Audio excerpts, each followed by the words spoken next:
ถามลาเบิ่งด้วยเราเฮ็ดเวียกหยังซอย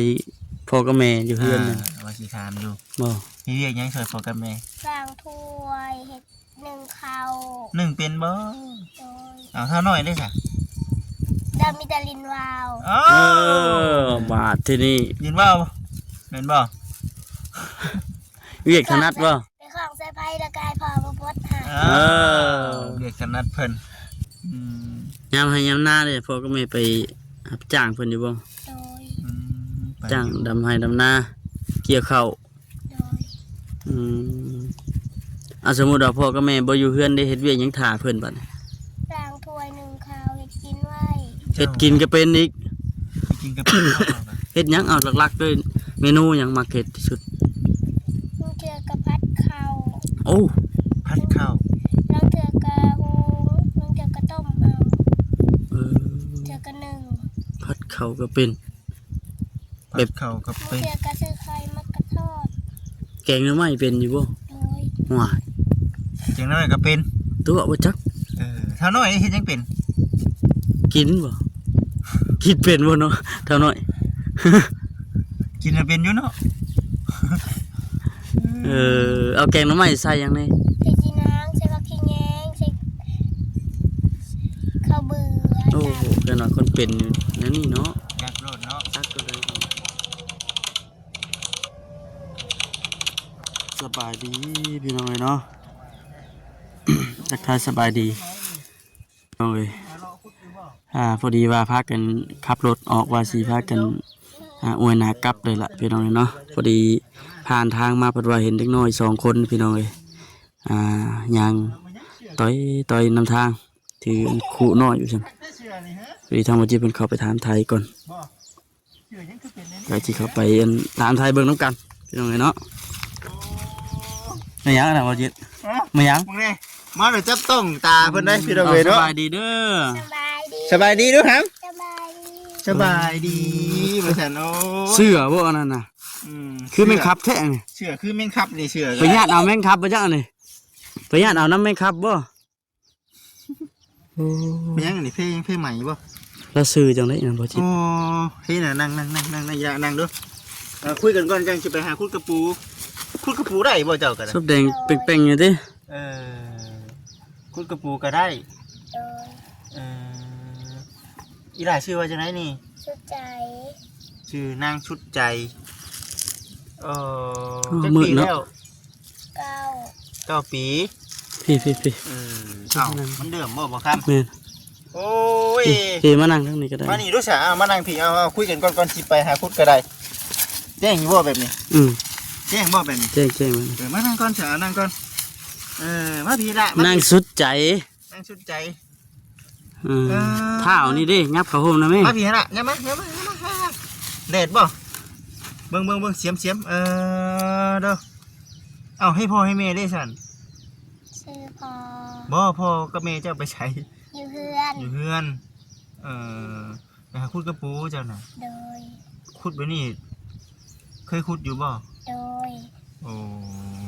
ขุดไปแล้วเฮ็ดได้ไหนบาดนี่ฮะ ไปขายซื้อข้าวกิน ไปขายซื้อข้าวกิน เอาไปขายซื้อข้าวกินโอ้ย จักโตบ่นี่จักโตต่อจักพันบ่นี่ สาวโตสาวพัน ตัวละพัน ตัวละพัน 20โตตัวละพันนะว่าไง ตัว20,000บ่ โดย 20,000พี่น้องเอ้ยมาทำกันไปน้ โดย ำน้องเจ้าบ่อน โดย จักปีแล้วพุ่นน่ะ 5 ปี ชื่อในไหนก่อน ชื่อ ชื่อหยัง โอ้โห เอ้า ชื่อลาว ฮู้ชื่อตัวเองก็บ่ฮู้ ซื้อเจ้าบ่บ่ฮู้นะ ชื่อบ่ฮู้บ่ชื่อว่าในไหน คอยหิ้วซื้อคอย เจ้าชื่อหยัง นางสุดใจ ผู้นี้ได้เท่าหยัง พ่อหน่อยบ่เคยเอิ้นเรา อ้าวบาทดิ เคยเอิ้นแต่เราว่าน้อย น้อย โดย อ้าว เท่าน้อย เด้อเท่าน้อยแต่ว่าชื่อเราเป็นบ่ โดย เท่าน้อย เป็นบ่เท่าน้อยเจ้าชื่อเท่าน้อยบ่ แต่ชื่อจริงเราตั้งแม่พอเราเคยเอิ้นว่าเท่า เอ้า โคตร เท่ากวด โดย เฮ้ยว่าบ่จักชื่อเรา เขา ขน่อยเห็นพอแล้วเอิญ ข้างน้อยเห็นพอแล้วเอาเจ้าเอิ้นน้องเท่าใด เท่าน้อย เท่าน้อยก็เท่าน้อยเลยน้อยเห็นได้ซะเอ้ย กับน้องเราอ่ะ กับน้องกับน้องบ่จักชื่อกันบาด โอ้ยเนาะสิไปหาคุณกระปู โดย แต่ในมือไปขุดแถวใดก็น้องละ คุดอยู่ทง ตรงหน้าเพิ่นบ่ ผู้ส่งหน้าผู้ เออ อ๋อไปหาคุณกระปูขาย เจ้าบ่ไปขายหรือว่าไปขาย แม่ไปหาคุดขาย แม่คอยคุดแล้วแม่คอยก็ไปขายให้ เจ้าคุดแล้วก็แม่ไปขายให้ โดย อืมมื้อหนึงเจ้าได้จักโต บางเถื่อก็ได้10-20โต 10-20โต บางเถื่อก็เคยคิดน้อยอันนี้ อ๋อ เทื่อได้ โดย มื้อนี้คือได้หน่อยแท้ๆมื้อนี้ ว่าได้ไปคุดบันไดเลย มื้อนี้บ่ได้ไปคุดปานใดมื้อนี้ โอ้ยพี่น้องเอ้ยหากะมาบ่นี่ฮะหากะมาคุดอืม ให้เบิ่งหากระปู เฮ้ยกระปูตัวเดียว โอ้ยเป็นน้อยคือคนน่ะดิเนาะ เอาหน่อยคือคนแท้นี่ แม่น่ะดินี่มันสิได้ตัวจักพันนี่ตัวครึ่งพันบ่ตัว500สิได้อยู่ ตัวพันหนึงก็จักสิได้อยู่บ่นี่ เออ บ่น้องสุดใจ อีหลาเฮียนอยู่บ่ โดย เฮียนห้องปอใด ป.3 บักหน่อยเด้ เราบ่ได้เข่า เราบ่ เอ้า แล้วบ่อยากเข่า เราบ่อยากเข้ามานั่งกับเจนี่อ่ะมานั่งก่อน เหมือนเจ้าเว้าเทศแล้วชื่อจ๊ะ พี่นั่งเฮ็ดคือเบานี่นั่งเอาเสริมห้องนี่อ่ะ นั่งลงเจ้า เอานั่งนํคือกันเด้อเอ้ยพี่น้องเอ้ยเนาะอ้ายสิกำลังสิมื้อมาเห็นคือเจ้าเอ้ามันคือเสือเพิ่นคือดุงดูดคักแท้ เชื่อแม่งขับบินผ่านทางใช่เหรอ แม่น เคยเห็นบ่เคยเห็นว่าเป็นขับนะ ขนาดเคยเห็น เคยเห็นบ่ ขาน้อยเคยเห็น นางสุดใจนี่เคยเห็นอยู่เท่าน้อยเด้ เราบ่เคยเห็นแต่เราเอาลิงเฉย เอามาจะใช้เสือนี่ฮะเสือเราเอง เอา บ่ มาเตือนไม่เท่าเรา อ้าวหรือว่าเสือไม่เท่าไปทักกันนี่ โอ้โห โอ้โห แม่นั่นเลยเบิ่งนี่ เออนี่บ่เรานุ่งแต่เก่ากันนี่แหละแม่น โด บ่ ย นั่งคักแน่ดิเบิ่งนั่งก่อนนะนั่งใกล้ๆกับน้องๆเพิ่นก่อนไปหาคุณกระปู โดย อืมเมื่อวานนี่ไปบ่ บ่เมื่อบ้าน เมื่อบ้าน เนาะเอ้า เออ คักแน่ หยังบาด ข้าวน้อย ปืดเลิศมา ข้าวอยู่เฮือนยังหลายอยู่บ่ยังมีหลายบ่ข้าวอยู่เฮือน บ่บันไดมีสอบหนึ่ง บ่ปานใดมีชอบหนึงโอ้ยเนาะคือไปหาคุณกระปูซื้อข้าว โดย อืม ชื่อยัง ชื่อหยังติเห็นเด็กน้อยว่าสิมาชื่อกระปูน้ำเด็กน้อยวะ นั่นเทียมนั่นไปเลย เฮ้อ นี่เทียมนี่ขุด เราวูดอก โอ้ นี่เทียมก็ข้ามนี่ โอ้โดยอ้าวเดี๋ยวไปเบิ่งน้ำหลัง เดี๋ยวสิไปเบิ่งน้ำหลัง โอ้ยเนาะ ชุมนี้ไม่ได้ขุดเลยว่าชุม เออแน่ดี โดย ถ้าน้อยกินเถอะก็ยังมานี่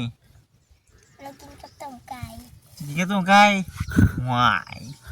เราบ่ฮู้ เราบ่ฮู้เป็นหยังเราคือบ่ฮู้ แล้วว่าเป็นอยู่บ่ พอเราต้มให้กินเราก็กิน อืมถ้าน้อยชื่อว่าจังได เพิ่นยังบ่ลึงบ่เนาะ อืม แล้วปากเก่งอยู่บ่ ถ้าน้อยชื่อว่าจังไดก็ยังบ่จัก เก่ง ฮะ ตีหมูเก่ง ตีหมูเก่ง ตี เนาะ หิว ชงมีรอกแบบนี้เนาะ โอ้เท่าน้อยนี่เนาะเอามื้อน้ำบ่จิต มือนะมือบ่มืออยู่นำบ่ ฮะจักไว้บ่ทู คักแน่ดิพี่น้องไอ้พุ่นมาพากันมาแต่บ้านเมซอ แม่น มาบัดเห็น พอดีผ่านทางกำลังว่าสิพากันเมื่อและพี่น้อยเนาะพอดีว่าพอทั้งแม่งขับน้อย เจอแม่งขับน้อยนะเอ้าดุงดูดตาแท้บัด จัก นี้ บินมาทางใด เออคักแน่ดิพี่น้องเอ้ยเนาะเฮ้ยน่ะอยู่เฮือนมีไผแน่น่ะล่ะ มีพอ มีพ่อ มีแม่ มีเม มีน้อง มีน้องผู้นี้อยู่กันจักคนบัดนี้ มีกันจักคนอยู่นํกัน สี่ มี สี่ 4 ค คน น อื โอ้ ม ยเฮ็ดหน้าตะกร้าบ่ได้เฮ็ดบ่คือว่าไปหาพุดกับปูขาย อืม อ้าวเฮ็ดอยู่ปีแต่ละมื้อเด้อซะแต่ละปีเอาเข้าใช้ฉัน ชื่อ ชื่อเอา อื อื ม มโอ้ยพ่อกับแม่เอาเงินมาแต่ใช้ชื่อบาท เราขายกระปูได้แล้วก็โฮมชื่อ โอ้ คือเวียกหลักๆเพิ่นก็คืออันขุดกระปูมาโฮมไว้แล้วก็มันขาย แม่นบ่ โดย ขายได้เงินทอนเงินไว้ไปซื้อเขา อืม แบบนี้เนาะ โดย คือ กับปูไว้ ทางน้องๆเพิ่นก็พอซอยเวียกพ่อแม่ก็คือนี่นะ ขุดกับปก มื้อมานก็มานมื้อมานก็ได้เนาะ อืม โดย อืม แน่ดิพี่น้องเอ้ยเนาะเฮ้ยคือสิแหละพี่น้องเนาะมื้อนี้ก็ได้มาหาแม่เพิ่นมื้อแรงนี่มื้อนี้เป็นมื้อวันหยัง ทิพย์ แม่นบ่ครับ มันเช้า วันเสาร์มื้อได้ไปโรงเรียน จันทร์ มื้อวันจันทร์ อืม ส่งเสียนักเรียนเด้ มีอยู่ มีอยู่บ่ เออ โอ้ย ถามลาเบิ่งด้วยเราเฮ็ดเวียกหยังซอยพ่อกับแม่อยู่เฮือนน่ะ ว่าสิถามดู บ่ มีเรียกหยังช่วยพ่อกับแม่ ล้างถ้วยเห็ดหนึ่งข้าว นึ่งเป็นบ่ โดย เอาเท่าน้อยได้จ้ะ ดามิตาลินวาว อ้า เอ ว อบาดที่นี่ ยินว่าบ่แม่นบ่ เวียกถนัดบ่ เป็นของใส่ไพ่ตะกายพอมาพดหา อ้าวเรียกถนัดเพิ่นแม่นบ่เท่าน้อย บ่ถือขอแล้วเฮ้ย ยิ้มเปื่อยๆเนาะ ในนั้นแล้วเฮือนชานมันเป็นได้เฮือนชานมันเป็นใหญ่บ่บ่ใหญ่ครับผ้าห่มผืนนอนได้เป็นได้ นาอยู่ นาอยู่ อืม ผ้าห่มผืนนอนนาอยู่พี่น้องเอ้ยเนาะดีแล้วฉันเนาะอยู่เฮือนอึดแต่ข้าวบ่ โดย อึดแต่ข้าวอึดแต่น้ำคืออยู่นี่อยู่เฮือนตัวเองนะว่าฉันแหละพี่น้องเอ้ยเนาะมื้อนี้ก็ได้พาพ่อน้อง อืม ๆเป็นแค่นี้ฮะบ่ยืนยาวแค่นี้ฮะเท่าน้อยนี่เนาะโอ้ยเสือน่ะเนาะมีแต่ตัวเดียวนี่บ่หรือว่าจังไดนี่ฮะบ่ นุ่งคัก เราบ่ นุ่ง ค่อยปากไปเลยเนาะ สบายบ่ด่านุ่งเสือนี่ เย็นบ่ เย็นบ่ มีช่องลมหลายใช่เนาะ ช่องสิเย็นอยู่ดอกเนาะเจ้าว่าบ่จิกใส่ได้บ่จักได้นี่แขนมันก็คอมันก็เนาะ คอยว่าเราใส่บุไรเลยคือเราปากเกิดดีแล้วว้าว เราบ่ รั ว่าก บ่ รักเอาเสื้อไม่ตู้มานุ่งนะ แน่ดีพี่น้องเอ้ยเนาะ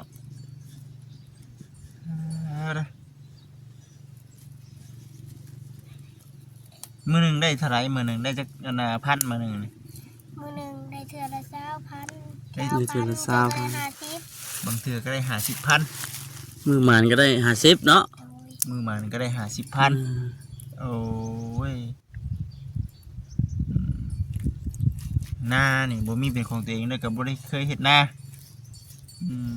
ย ามให้ยามหน้าเลยพ่อก็ไม่ไปรับจ้างเพิ่นอยู่บ่ โดย ไป จ้างดำให้ดำนาเกี่ยวข้าว โดย อืมเอาสมมุติว่าพ่อกับแม่บ่อยู่เฮือนได้เฮ็ดเวียกหยังท่าเพิ่นบัดนี้ ล้างถ้วยหนึ่งข้าวเห็ดกินไว้ เฮ็ดกินก็เป็นอีก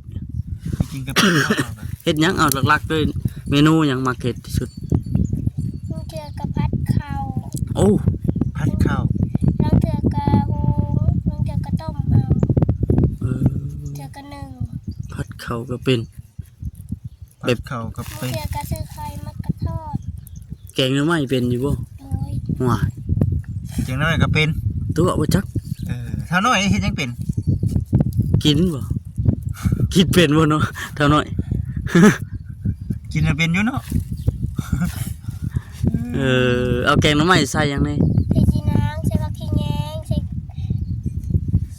ข้าวเบื่อ โอ้โหเกินว่าคนเป็นอยู่นั่นนี่เนาะ จากโลดเนาะ ซักตัวใดคือ จากหมอบ่ได้ใช่แม่นบ่ ใช่ ใช่อยู่ อื เนาะ ม ใช่หมออยู่เนาะแม่นบ่ โดย โอ้ยพี่น้องเอ้ยเนาะมันแหล่แท้คือพากันไปหาพุดแท้นี่ฮะกระปูนี่บ่กระ คือบ่ถ่าให้มันนั่นน่ะ มันห่มก่อนเนาะ ก่อน อยากไปอยากไปเออประมาณนี้บ่ไปแต่ละมื้อก็ได้ บอกไปแต่เช้าเดือน ไปแต่เช้า กุ๊บก็บ่ได้ใส่หมวกก็บ่ได้ถือ โอ้บางเทื่อก็บ่ได้บางเทื่อที่ไปตอนเช้า โดย อืมมันแดดปกติไปไกลบ่ไปไกลบ่แต่ละมื้อ มึงเธอก็ไปใกล้ๆเธอก็ไปไกล โอ้ไปแถวนี้แม่นบ่ โดย โอ้แถวนี้มันสิมีอยู่บ่กระปูนี่ฮะ มึงเธอก็บริมีมึงเธอก็เลาะลงลูก ผู้ ทงไปพี่น้อง ไปกับไผ กับน้อง กับน้องสองคนนี่บ่ย่านบ่ แม่นคนมาเอาเล็กน้อยบ่ฮะ บ่ย่านทั้งบอลเจ้าของเนาะบ้านเจ้าของเนาะอืมอันนี้น่ะคือขุดกับเอาเพื่อเอาเงินมาซื้อข้าวอืมพี่เช้าน้อยมานั่งพี่เจ้าเด็ดได้เจ้าน่ะ เนาะ มานั่งพี่มั้ย แดดก็ยับใส่เราดิ ไปนะ เอ้มานั่งทางนี้ เช้าน้อยมานั่งนี่ เร็วๆ เป็นย่านบ่เด้อเป็นอาย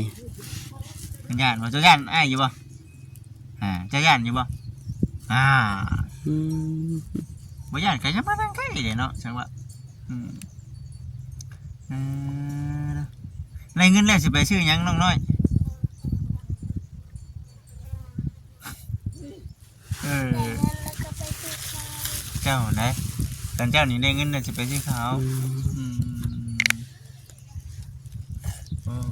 โดยพี่น้องเลยเนาะ คักแน่อะไรเนาะน้อง ดีแล้วฉันเคิมขึ้นแน่นอน เฮ็ด เด้อ เวียกซอยพ่อกับแม่ถึงสิอายุส่ำนี้แต่ก็เพราะอันมีแนวเพิ่นเฮ็ดได้อยู่ได้พี่น้องเนาะ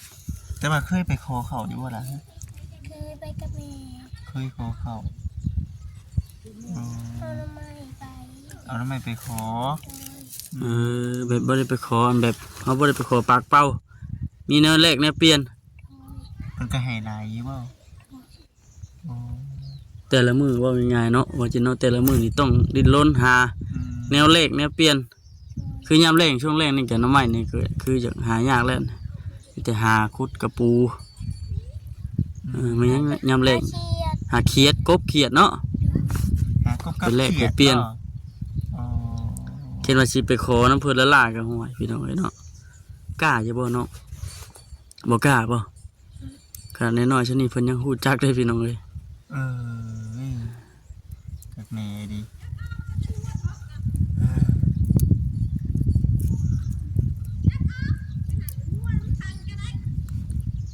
นั่นแหละพี่น้องเอ้ยเนาะเขาเจ้ามาเลี้ยงงัวเนาะคนเฒ่าอ่า อยู่ใกล้งัวเนาะ นายมาทึกบ่ กักแน่ดิพี่น้องเอ้ยเนาะฮ่าเด้อมดแดงนี่เคยไปหาแย่อยู่บ่ ไปกับแม่ เคยหาแย่ไข่มดแดงอ่ะ ฮู้จักเบิดเนาะ ยามนี้อ่าวิธีเอาอุปกรณ์แบบใดแน่แย่ไข่มดแดงนี่ หวดไหม หวดก็ไม่ อืม มือนี้ถามหยังก็จักเบิดเลยก่อนสิหนึ่งข้าวนี่ข้าวสารเฮาควรเฮ็ดจังไดก่อน ใช้หวดแล้วก็เอาน้ำหวดใช้ อืม เอ้ยเดี๋ยวจักแน่นี่ว่าเท่าน้อยว่าเฮ็ดหยังเป็นนี่เนาะจุไผเป็นอยู่บ่เท่าน้อยจุไผเป็นอยู่บ่เป็น เป็นกินนี่ถนัด กินนี่เก่งแม่นบ่ อืม นั่นแหละ เฮียนอยู่บ่เจ้าเฮียนอยู่บ่ยังบ่ทันได้เฮียน บ่ได้ เข่าคือกันแต่เราบ่อยากเข่า เข้าไปกันแต่เราบ่อยากเข้าเราขี้ดื้อบ่จ๊ะ เท่าน้อยเป็นหยังจังบ่อยากเรียน เราบ่ตอบ แล้วบ่ตอบ คือบ่ตอบยิ้มเปิด ยิ้มเปื่อยๆอยู่ คักแน่ดิพี่น้องเอ้ยเนาะ ซั่นแล้วก็บ่มีหยังหลายเห็นแล้วก็โอ้ยเนาะพี่มานั่งพี่นั่นเล่นอย่างงี้เจ้าน่ะไปพี่มั้ยโอ้ปึงเชิงพี่น้องเอ้ยเนาะคักแน่ดินี่เนาะป๊าด หนึ่งเสียจากปีน เชื่อทั้งปีนนะนุ่มก็ได้สุดยังนี่น้อยแค่นี้เนาะ ข้าวน้อยบ่ได้อาบน้ำบ่จ๊ะ อาบอยู่น้ำนะ บ่ มันน่ะ เราบ่ได้อาบกับเขา นั่นบ้านนี่ผู้จักความลับเท่าน้อยแล้วบ้านนี่ มีแต่สิสวยคำ มีแต่ใส่ซอยคำเต็มคออันยะอยู่ แม่ดิมื่อนี้ก็คือว่าเลยเนาะมาเห็นเท่าน้อยนี่ก็บ่ปากบ่ติงเท่าน้อยเนาะอารมณ์ดีอย่างเดียวยิ้มตลอดอืม เพิ่นก็บ่ย่านเฮาเนาะ บ่ย่าน บ่ เนาะ เคยเห็นจักเทื่อก็แบบกล้ามานั่งปากนั่งเว้า เออว่าแน่มื่อนี้กับพี่น้องเด้อเนาะมาหาทั้งครอบครัวเพิ่นผู้ถึกไผใหม่นั่นแหละ แม่น มาก็ถือว่าเอ้าเห็นน้องๆเพิ่นก็ว่าเอามาหาน้องๆก่อนพอดีว่าขุดกระปูโอ้โหยคือเอาหน่อยให้กระปูเฮ้ยนี่ยังสิไปขุดอีกอยู่บ่นี่ มีอยู่บางมื้อไปคุดกระปูเลยหมานกบได้อยู่บ่ ไล่อยู่บ่ โดยก็เบ้าคอยเอา กบเว้ากบเว้า คุยเอาไปโอ้หายิงกบกับเป็นอีกเท่าหน่อยได้ค่ะ ย่างตามหลังซื่อย่างตามก้นเอื้อยซื่ออันนี้ แม่นบ่ ย่างถือคู่ดีบ่จังเออ ได้แต่ยิ้มได้ก็ตอบรับด้วยกันเงือกครัวเนาะ เนาะ คือ ตึกแต่มายังบ่ได้ยินเสียงเพิ่น บ่ได้ยินเท่าน้อยบ่เอาเลยวันนี้เด้อหนาวบ่นอนแต่ละคืนโดยเจ้าโดย เออ ผ้าห่มจักผืนเท่าน้อย อึ๊บ ชิมุกหลุด ตกซานบ่ เกือบตกชาน ชิวเกือบตกซานเนาะกินขนมอะไรจักเป็นบ่เท่าน้อย เรากินข้าวมือ คักแม่ เรา ดี เห็น นะ รถมาขายเราก็ติดหนีเอา อ๋อ มีอาพร้อมคือทางเจ้าได้จ้ะฮะ บริติด บริติดบ่อ๋ออยากอยู่บ่อยากอยู่ แม่ก็บอกให้กินก็บอกกิน เพิ่นบ่ให้กินก็บ่กินบ่ ที่เป็นหวัด สิเป็นหวัด อืม โอ้ย สงสัยท่าน้อยนี่กินเนี่ยเป็นหวัดเลยนะเนาะเออ เรากินข้าวมือ ให้กินของมื้อเด้อซะหน่อยเอาเงินมาใช้ท่าน้อยเอาเงินมาใช้ชื่อ เอาเงินน้ำแม่เรา เงินแม่ลาว อืม อืมข้างในดิพี่น้องเอ้ยเนาะมื้อนี้ก็ได้เอ้ยเอาก็สิประมาณนี้แหละคือ แม่น โอ้ยมีแต่สิเจ้าสิไปหาขุดบ่อกระปูนะเนี่ยบ่าวเองก็บ่ได้ไปหาขุดน้ำแล้วพอดีว่ามันใกล้สิฮอดเวลาแล้วพี่น้องเอ้ยเนาะได้มันคำมันแดดอ่อนก็เด้อจะพากันไปคุด จังพากันไปขุดมันแล่นอ่อนก็เป็นหยัง มันแดดที่เนี่ยโอ้ยคุดตื่นก็ว่าเลิกเด้อจ้ะ อ่า นั่นถึงแท้ว่าฉัน แบบบ่ถือฮอดหมวกฮอดกุ๊บนี่ เนาะ คือหมวกกุ๊บนี่ก็ว่าใส่ๆกันสั่นดีนี่สิบ่ไปแต่ละเทื่อสั่นได้จังจ้อยจังดำนะฮะนิดหน่อยสิจ้อยเนาะสมมาเท่าน้อยดีได้นี่เนาะแม่นบ่ เราหน่อยโหด แล้วหน่อยโหเนาะคักแน่ดีเด้อพี่น้องเด้อ เนี่ย มันยังงัวบ่น่ะ โดย งัวชาวบ้านเพิ่นเนาะน้องเนาะได้โคมกันเฮ้ยไปสาวเนาะบ่ครับ แม่น เบิ่งบ่าวเองก็บ่มีหยังเด้น้องเอ้ยมาฝากมาต้อนบางมีแต่เงินซื้อกระปูน้องน้ำน้องนี่แหละเว้ย ที่กระปูตัวหนึ่ง ซื้อกระปูตัวนึงเอ้าพอได้ไปโรงเรียนเด้อเฮ็ดได้เอาชั้นน่ะว่าเท่าน้อยคือกันเด้อเบิ่งเนาะถือว่าคอยช่วยกัน แม่น ช่วยกันขุดกระปูให้มันได้หลายๆสำนี้ยังขายบ่ได้ได้นี่เนาะแม่นบ่ให้ชื่อฉัน ยังบ่มีคนซื้อ ยังบ่มีผู้ชื่อว่าฉัน ตัวเดียว โอ้ยตัวเดียว ต้องขุดให้มันได้หลายๆเนาะ เด้อตกชานอีกได้อฮะ อ่า หมูตกชานอีกได้อเนาะโอ้โดยสิพากันไปทางไหนบัดนี้พุ่นบ่ โดย อ๋อ อืม ไปสิไปเอาตามใจเอาน้องเด้อเอาพากันไปผู้ใดไปหาโฮมผู้เด้อไปเองก็จะได้จบคลิปก่อนให้สิเจ้าเดินทางไปหาคุดพี่น้องไปไปแล้วคุยกันพี่น้องเนาะคุยกันแล้วก็ไปบาดนี้ก็ได้ โอเคพี่น้องเด้อสำหรับคลิปนี้ก็ได้ ไปพี่น้องเนาะ จะได้จบคลิปก่อนผมทั้งน้องๆเพิ่นสองน้องพากันไปหาคุดเสย เลย เออ สบายดีพี่น้องเนาะ